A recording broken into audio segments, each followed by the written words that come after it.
Bueno, entonces, en esta primera charla, en esta primera clase virtual que tenemos a la distancia y que lamentablemente no lo puedo ver, vamos a hacer una primera parte que tiene que ver con un recorrido y un análisis de cuestiones muy elementales de la electricidad, que ustedes ya lo han estado viendo seguramente en Física 2. Vamos a estar repasando algo que tiene que ver con algunas unidades que utilizamos con mucha frecuencia. Vamos a hablar de algunos valores de uso común en nuestro ámbito eléctrico. Y vamos a hablar de algo importante que es los efectos que tiene la electricidad sobre nosotros. De manera de que eso nos va a dar un pie a lo que vamos a ver la clase que viene. En la clase que viene vamos a estar charlando sobre los tipos de fallas que hay en una red eléctrica, en un esquema eléctrico, y los sistemas de protección que nosotros tenemos que ponerle para que quienes convivimos con el sistema eléctrico lo hagamos de manera segura y aparte también le brindemos una seguridad a los elementos que están conectados a ese sistema eléctrico. Entonces nosotros tenemos que tratar de prever que cualquier anormalidad en el funcionamiento, cualquier desperfecto sea controlado y no lleve a un riesgo ni material ni personal. La segunda parte de la clase de hoy es hablar ya sobre una de las unidades temáticas de la materia que tiene que ver con las medidas eléctricas.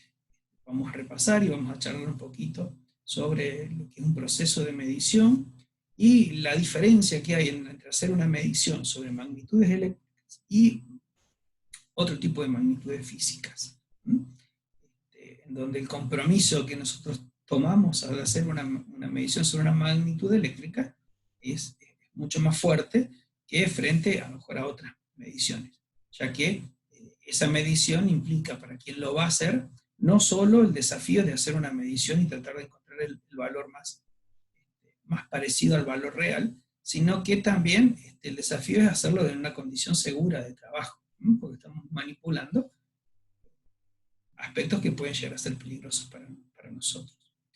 Entonces, vamos a empezar con esta primera parte, vamos a ver algunas filminas, como para ir guiándonos de lo que es de que estamos hablando. Y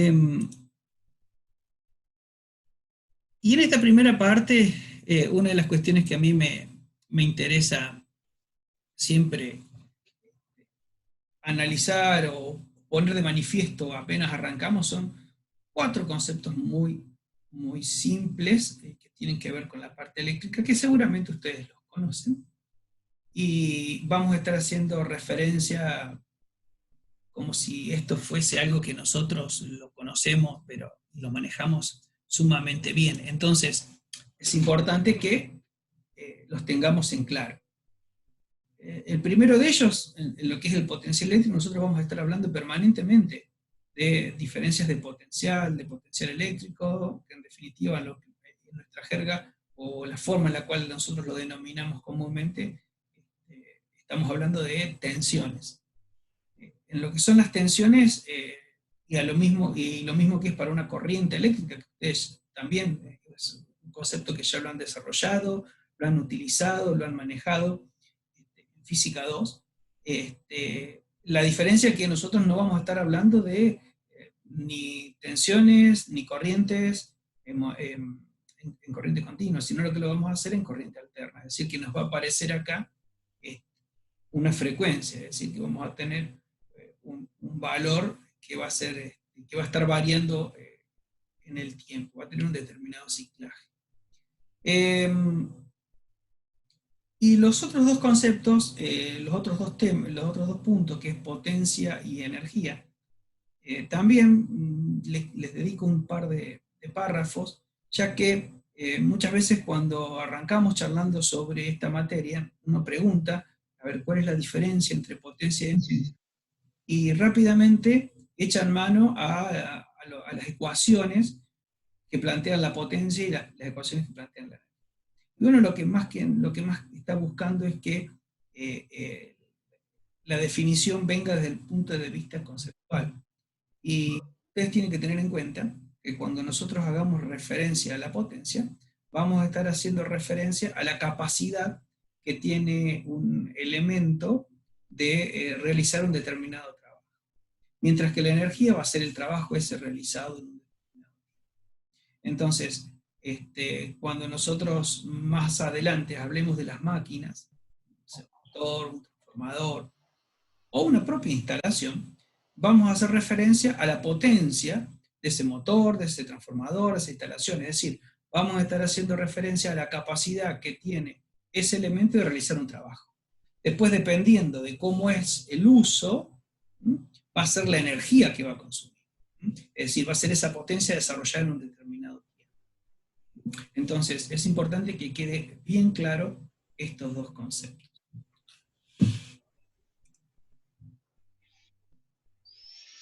Lo que recién yo les comenté diciendo.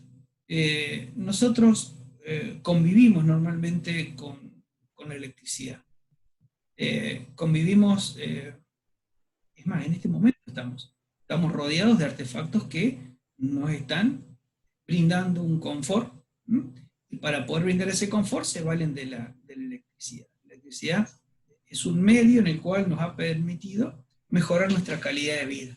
Y si uno se pone a analizar cómo han venido evolucionando los consumos en los últimos años, ese consumo uno lo va notando que es un consumo creciente, si bien los equipos que utilizamos cada vez van mejorando su eficiencia.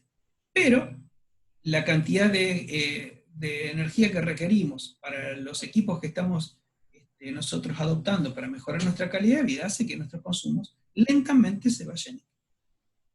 El tema es que cuando nosotros convivimos con la electricidad es un elemento peligroso. Y nosotros tomamos conciencia de que en algún lado hay electricidad cuando ya es demasiado tarde. Si, supónganse, ustedes tienen una instalación de gas, y en esa instalación de gas hay una fuga, al gas, ustedes saben que es inoloro, pero se le adiciona un componente para que se pueda percibir. Lamentablemente con la electricidad nosotros no le podemos adicionar nada para que se pueda percibir si hay algún tipo de pérdida. Entonces, si hay algún tipo de pérdida, y la manera que posiblemente nosotros tengamos de enterarnos que hay una pérdida es cuando nosotros hacemos contacto con esa electricidad. Lo cual no está nada bueno. También puede ser que nosotros tengamos algún tipo de contacto con la electricidad por algún tipo, o por alguna mala manipulación de algún elemento, o por algún tipo de accidente. El hecho de entrar en contacto con la electricidad me puede producir efectos físicos y efectos fisiológicos. Ahí ustedes tienen un breve punteo de cada uno de estos efectos que pueden causar. Y fíjense, los efectos físicos pueden pasar de algo tan simple como una marca, una pequeña quemazón externa en el lugar donde uno hace contacto, hasta tener pérdida de líquidos corporales o cegueras. O sea, los efectos pueden ser de algo muy leve hasta algo muy grave. Y en lo fisiológico pueden ser desde una pequeña contracción muscular hasta entrar en un paro cardíaco, o sea, hasta producirnos la muerte. No cualquier exposición a una corriente nos va a producir. Todo va a depender, como cuando nosotros nos exponemos a cualquier agente de riesgo, de la magnitud del agente, del valor y del tiempo de exposición. Siempre va a depender de esas dos cuestiones, de lo que tiene que ver con la dosis y de lo que tiene que ver con el tiempo de exposición a esa dosis. Entonces, en nuestro cuerpo, nosotros podemos llegar a tener corrientes que nos estén circulando por ejemplo, desde los 3, hasta los 3 mA, nosotros prácticamente no vamos a sentir ningún efecto. Pero si esa corriente se incrementa y llega hasta los 30 mA, en los 30 mA ya estamos en una situación de fibrilación ventricular, lo cual estamos en el paso, ya estamos a un pasito de tener el paro cardíaco. Entonces, fíjense que nuestro cuerpo puede llegar a admitir hasta 30 mA. Obviamente que esos 30 mA van a depender del tiempo, como recién les decía. Y normalmente, mejor dicho, lo que se marca es que esos 30 mA pueden ser tolerados como máximo en un periodo de tiempo entre 100, 110, 120 milisegundos. Milisegundos, chicos, es un valor extremadamente pequeño. Por lo tanto, ese valor de 30 mA no es un valor casual que después vayan a encontrar en las protecciones diferenciales, los que normalmente les solemos decir salvavidas. Entonces, ya vamos a ver la clase que viene, cuando hablemos de las protecciones diferenciales, que este valor de los 30 mA es un valor que adoptan para funcionar estos equipos y en el orden de esos tiempos. ¿Y por qué se limita en corrientes tan bajas? ¿O por qué tan rápidamente nuestro cuerpo entra en una situación tan complicada? Porque nuestro cuerpo, chicos, básicamente es agua con sales. Entonces, es sumamente atractivo para la circulación de la corriente. Normalmente una persona tiene, dependiendo, porque todos somos distintos, pero más o menos tenemos 2000 ohm de resistencia. Y 2000 ohm es bastante poco. Si yo les digo, o estamos hablando de los 30 mA, a ver, ¿cuánto es 30 mA? Porque a veces no tomamos real magnitud de cuánto es 30 mA, porque usted puede decir, bueno, 30 mA es mucha corriente. Imagínense, todas estas llaves que nosotros manipulamos, todos los tomas que conectamos, desconectamos durante el día, son elementos que soportan hasta corrientes de 10 amperes. Quiere decir que la mayoría de los instrumentos que nosotros, de los electrodomésticos que utilizamos en la casa, en la oficina y demás, son instrumentos o elementos que pueden consumir 1, 2, 3, 4, 5 amperes.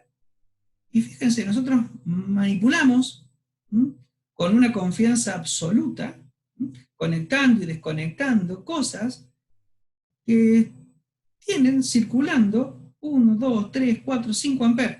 Imagínense si lo hacemos de manera distraída y llegamos a estar en contacto con esa corriente.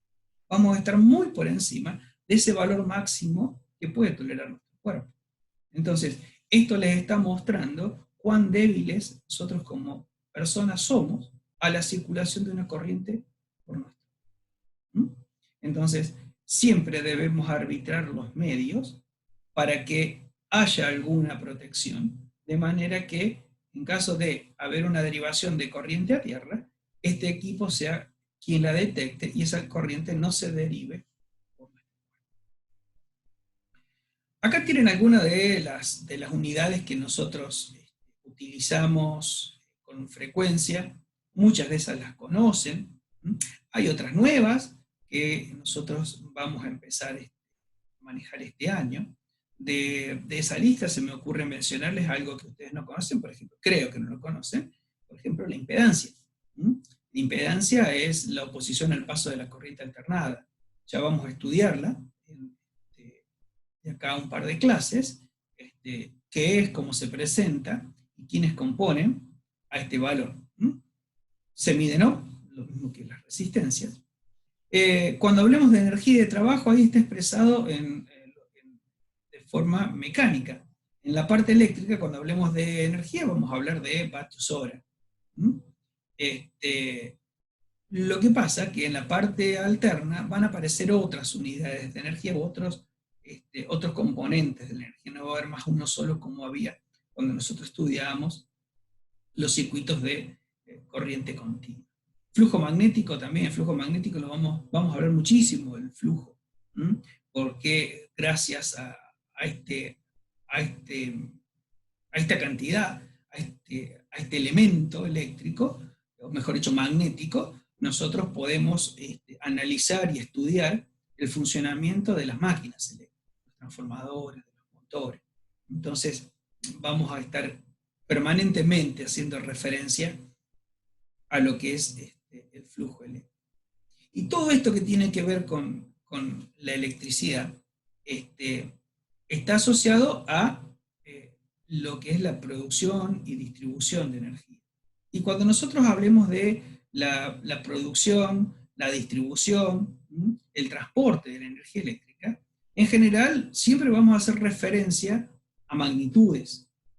Y sin hacer referencia a lo mejor a una magnitud específica, vamos a hablar de unidades con múltiplos y submúltiplos. Es muy común en la parte eléctrica utilizar múltiplos. Cuando hablemos de la potencia de un sistema eléctrico, es muy probable que lo hagamos en kilo, en mega o en giga. Va a depender de la estructura sobre la cual nosotros estemos hablando. Es muy común, si hablamos de un generador a escala industrial, hablar de una potencia instalada en megas. Si hablamos de una tensión eléctrica, de transporte o de distribución de energía, es muy común que hablemos de kilos.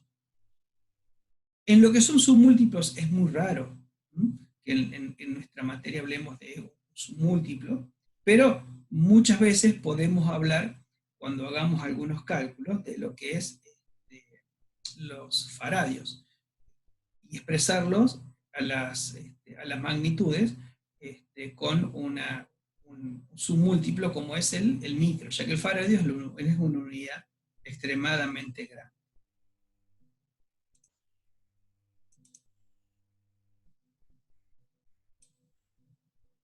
Me estaba viendo el chat, que hay alguien que está pidiendo encarecidamente que desactiven los micrófonos.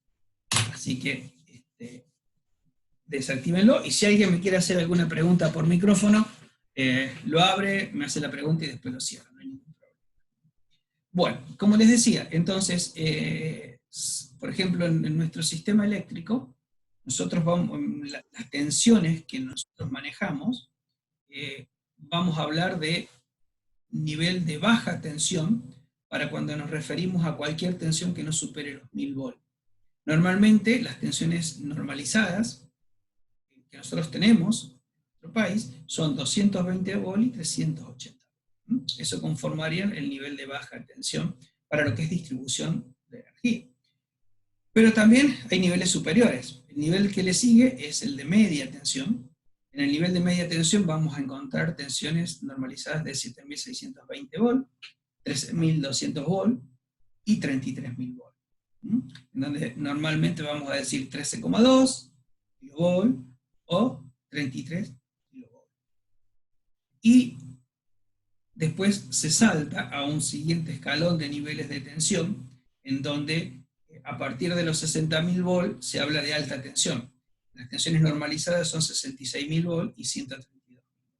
Después ya se pasa a lo que es la extra alta tensión, y estamos hablando de tensiones que van de 220, 230, y en general, desde hace muchos años, todas las líneas de extra alta tensión que se construyen en el país, se lo hacen en el nivel de 500 kilovolts. Y de esa manera lo que nosotros hacemos es poder transportar módulos importantes de potencia a distintos lugares.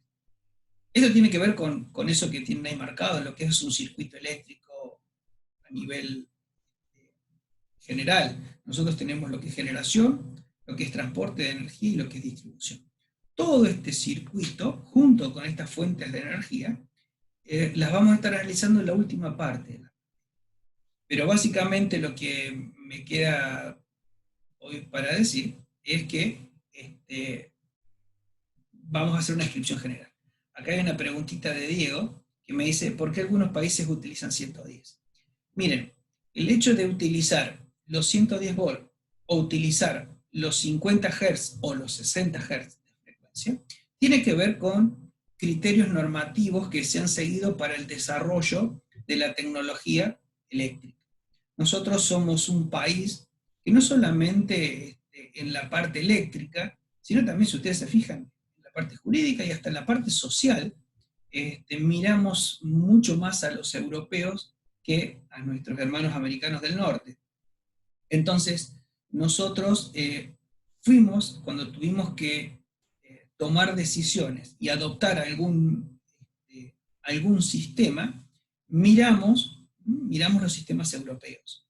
Entonces, nuestro desarrollo de la tecnología eléctrica fue en gran parte desarrollado en base a las normas BTE alemanas, y en función del desarrollo y de las tensiones y los ciclajes que manejaban ellos, nosotros nos desarrollamos siguiendo ese camino.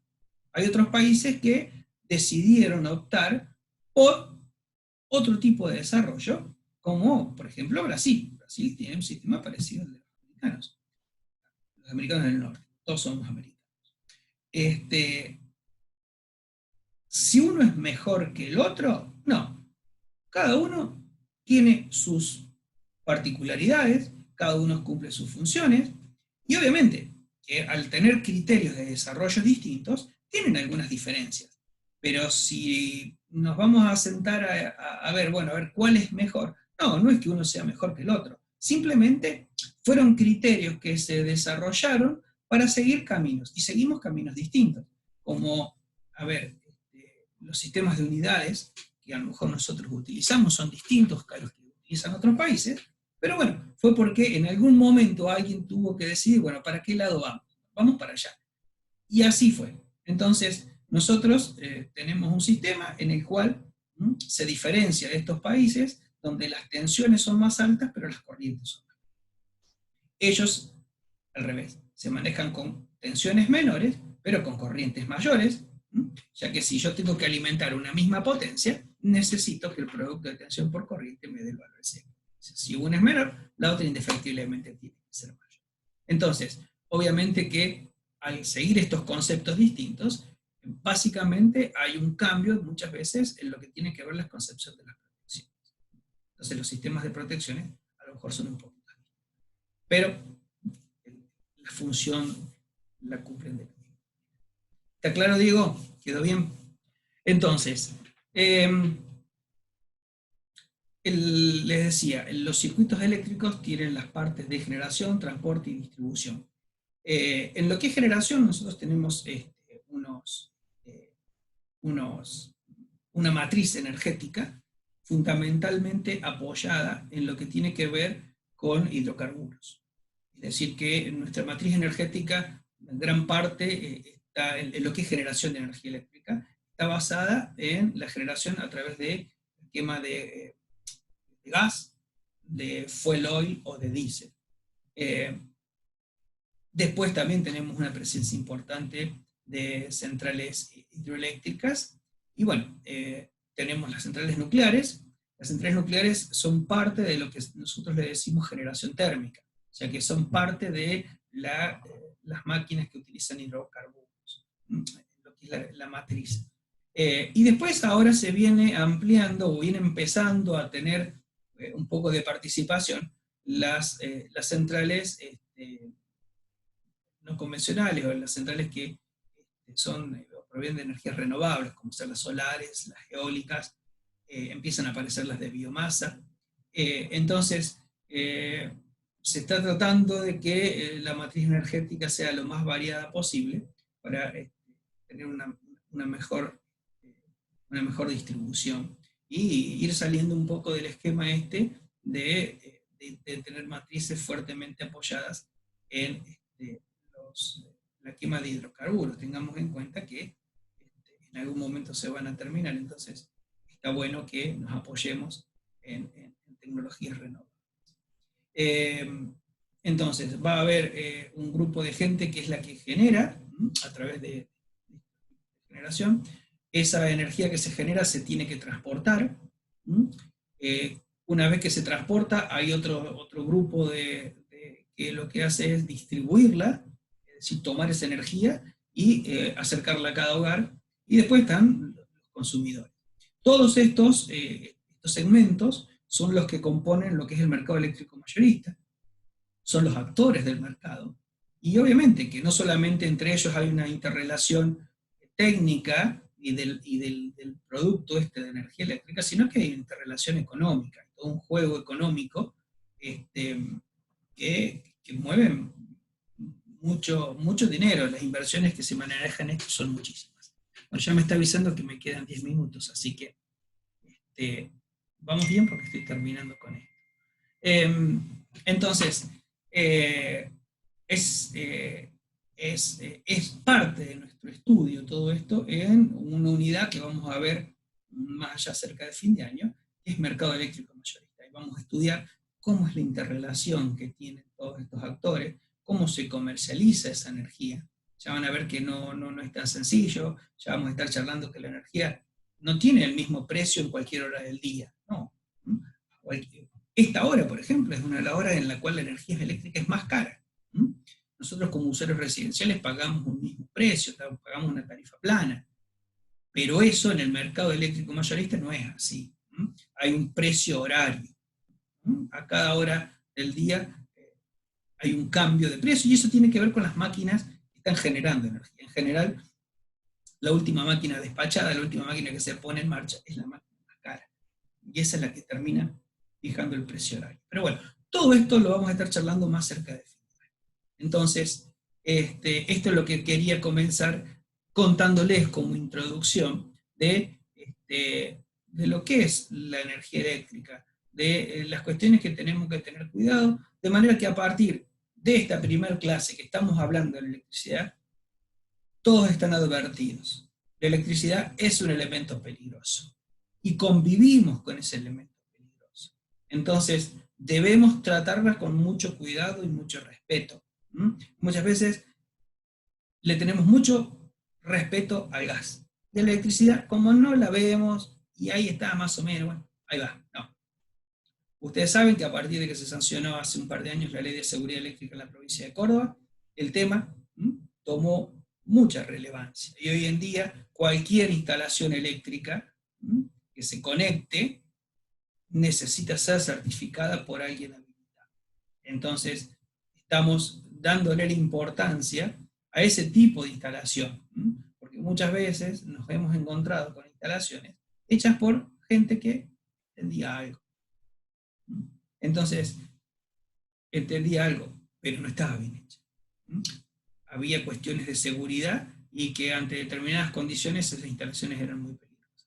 Entonces, esto se ha tratado de revertir a través de esta ley que le da participación, dependiendo de la importancia de la instalación, o a electricistas, o que son los idóneos, o a profesionales, de manera que tengamos un buen desarrollo de nuestra instalación y lo operemos de manera segura. Bueno, chicos, yo voy a pasar a las filminas de lo que es instrumentos para comenzar a hablar de ellos, ya que me quedan todavía unos minutos. Si alguien tiene alguna preguntita para hacerme, por favor, que me la haga, así vamos charlando.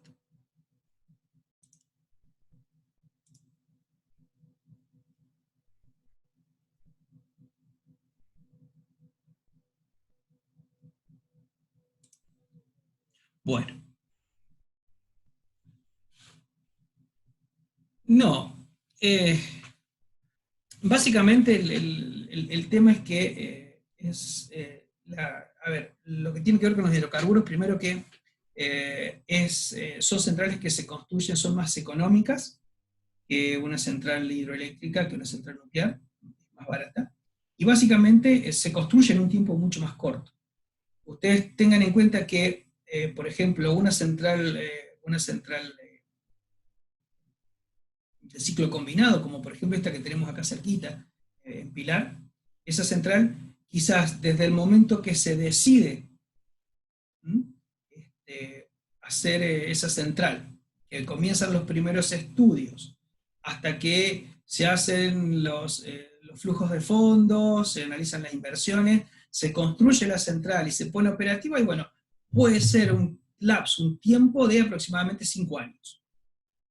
Una central nuclear o una central eléctrica no vamos a estar hablando de menos de 10 años. Entonces, Los tiempos son mucho más. Lamentablemente no vamos a hacer ninguna visita a ninguna planta. Es bastante complejo hoy día ya ingresar a las plantas por los requerimientos de seguridad que tienen las empresas que las operan, y más complejo aún con la cantidad de alumnos que son. Normalmente las visitas son bastante restringidas y en grupos bastante pequeños, entonces lamentablemente por la cantidad de gente que somos no se puede. Si en algún grupo de alumnos, de manera particular, nosotros como cátedra no lo vamos a organizar, pero si algún grupo decide o logra tener un permiso, hay algunas centrales que están abiertas al público y se pueden hacer visitas. Por ejemplo, la central Cerro Pelado, la central nuclear, Valse, hay que programarlas y ellos hacen visitas. Yo hace poco estuve en la central eléctrica de la nuclear de Embalse, ya hace un tiempo que había ido, ahora han alargado el ciclo de vida y he vuelto a ir. Y lo hice con una distribuidora de energía, con los empleados, para que conocieran un poco la planta. Pero son grupos de no más 30 personas, 30, 40 personas, no más de eso. Si ustedes imagínense, en industrial tercer año son 3 cursos de 130 alumnos cada curso. Es bastante complejo tener una logística para hacer este tipo de visitas. Bueno. ¿Alguna otra pregunta? Que me quedan 3 minutos y algo, así ya cerramos esta, nos volvemos a reconectar y arranco con el tema de medición. ¿Alguna otra que les quede? ¿Alguna otra dudita que tengan? ¿Alguna otra inquietud de lo que estamos hablando? Veo que está, por lo menos lo que dije, más o menos se ha entendido. Este viernes tengan en cuenta, chicos, que es Semana Santa, Viernes Santo. Entonces, no van a tener clase. Estamos tratando de manejarnos de acuerdo a lo que recomendó la Secretaría Académica. La semana que viene, sí, ya van a tener clase. La semana que viene van a tener los 3 cursos prácticos en los horarios de práctica. Es decir, ustedes van a tener práctico el día viernes, en el horario de 19:55, 20 horas, que es el horario que le corresponde a esta materia. Los otros chicos de los otros cursos van a tener práctico en sus horarios que tienen normalmente práctico. Ustedes van a tener clase conmigo, sí, el martes que viene, en este horario, donde vamos a ver el tema que les comentaba recién, que tiene que ver con la protección.